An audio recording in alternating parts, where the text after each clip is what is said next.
വെലങ്ങാട് ഒരു വർഷങ്ങൾക്ക് മുൻപുണ്ടായ ഉരുൾപൊട്ടലിൻ്റെ യാതനകളും വേദനകളും ഇന്നും ഈ പ്രദേശത്ത് തങ്ങി നിൽക്കുന്ന കാഴ്ചയാണ് ഞങ്ങൾക്കിവിടെ വന്നപ്പോൾ കാണാൻ കഴിയും. ആ ദുരിതം വിതച്ച വിപത്തുകൾ വളരെ വലുതായിരുന്നു. അതിൽ രക്ഷാപ്രവർത്തനത്തിൽ ഏർപ്പെട്ട മാത്യു സാറിൻ്റെ ജീവൻ നമുക്ക് നഷ്ടപ്പെട്ടു. നിരവധി ആളുകളുടെ കുടുംബങ്ങളുടെ വീടുകൾ പൂർണ്ണമായും, കുറേയേറെ വീടുകൾ ഭാഗികമായും തകർന്നു. കൃഷിസ്ഥലങ്ങൾ നഷ്ടപ്പെട്ടു, ഒലിച്ചുപോയി, ഒഴുകിപ്പോയി.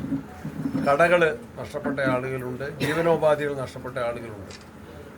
ഇവർക്കെല്ലാം സർക്കാർ അന്ന് സഹായങ്ങളെ സംബന്ധിച്ചുള്ള വാഗ്ദാനങ്ങൾ പറഞ്ഞിരുന്നു. വെലങ്ങാട് സഹായത്തിനായി പ്രത്യേക ഒരു പാക്കേജ്, വയനാട് പാക്കേജ് പോലെ തന്നെ ഒരു പാക്കേജ് നടപ്പിലാക്കുമെന്ന് പ്രഖ്യാപിച്ചിരുന്നു. മന്ത്രിമാരുൾപ്പെടെയുള്ള ആളുകൾ ഇവിടെ വന്നു പോയിരുന്നു. എന്നാൽ ഇതൊന്നും തന്നെ യാഥാർത്ഥ്യമായിട്ടില്ല. കേവലം 31 കുടുംബങ്ങൾക്ക് മാത്രമാണ് നാമമാത്രമായ സംഖ്യയെങ്കിലും ഒരു നഷ്ടപരിഹാരം സഹായമെന്ന നിലയിൽ നൽകിയത്.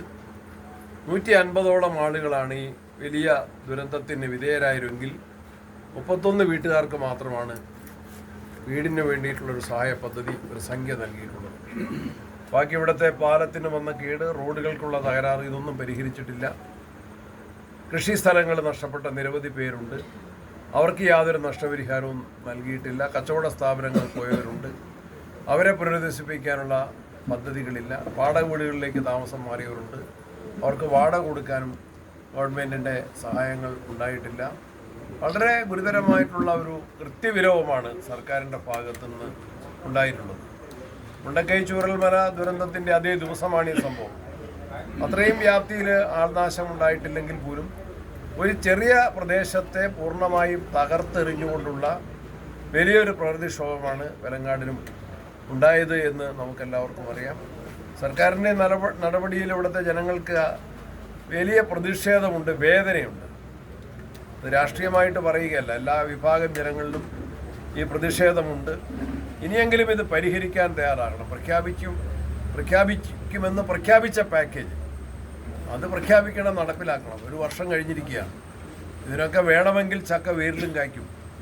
എത്രയോ പണം ഈ ദുരിതാശ്വാസ നിധിയിലേക്ക് വയനാടിൻ്റെ പേരിലും അല്ലാതെയും പിരിച്ചുണ്ടാക്കിയിട്ടുണ്ട്.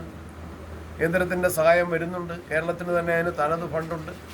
വെള്ളപ്പൊക്ക ദുരിതാശ്വാസത്തിന് കിട്ടുന്ന കേന്ദ്ര വിഹിതമൊക്കെ പലപ്പോഴും അതിൻ്റെ വഴി മാറി ചെലവഴിക്കുന്നതാണ്. ഇതൊരു പ്രത്യേക പാക്കേജായിട്ട് എടുക്കാനും ഈ പ്രദേശത്തിന് പ്രത്യേക പരിഗണന കൊടുക്കാനും ഗവൺമെൻറ് കാലതാമസം വരുത്തിയതിലുള്ള വലിയ പ്രതിഷേധമുണ്ട്. ഞങ്ങളെന്തായാലും നിയമസഭാ സമ്മേളനം ഇത് ഗവൺമെൻറ്റിനോട് ആവശ്യപ്പെടും. നിയമസഭയിൽ ഇത് പലവട്ടം അവതരിപ്പിച്ചതാണ്. ഇവിടുത്തെ ജനപ്രതിനിധികൾക്ക് അതിൻ്റെ ഉത്തരവാദിത്വമുണ്ട്. നമ്മളുടെ പുതിയ MP ശ്രീ ഷാഫി പറമ്പിലാണ് കുറച്ച് ഭവന പദ്ധതികൾക്ക് നേതൃത്വം നൽകുന്നത്. അതുപോലെ താമരശ്ശേരി രൂപതയും മറ്റുള്ള ആളുകളുടെ സഹായത്തോടു കൂടി വീട് നഷ്ടപ്പെട്ടവരെ സഹായിക്കാൻ മുന്നോട്ട് വരുന്നത് അല്പമെങ്കിലും ആശ്വാസകരമാണ്. സർക്കാരിൻ്റെ ഉത്തരവാദിത്വത്തിൽ നിന്ന് ഇതുകൊണ്ടൊന്നും അവർക്ക് ഒഴിഞ്ഞു മാറാൻ കഴിയില്ല. സർക്കാർ ഇനിയെങ്കിലും ഈ അവഗണന, ഈ അനാസ്ഥ, ഈ അനീതി അവസാനിപ്പിച്ച് ഈ പ്രയാസമനുഭവിക്കുന്ന ആളുകളെ സഹായിക്കാൻ സന്മനസ് കാണിക്കണം, മുന്നോട്ട് വരണം എന്ന് ഞാൻ ആവശ്യപ്പെടുകയാണ്.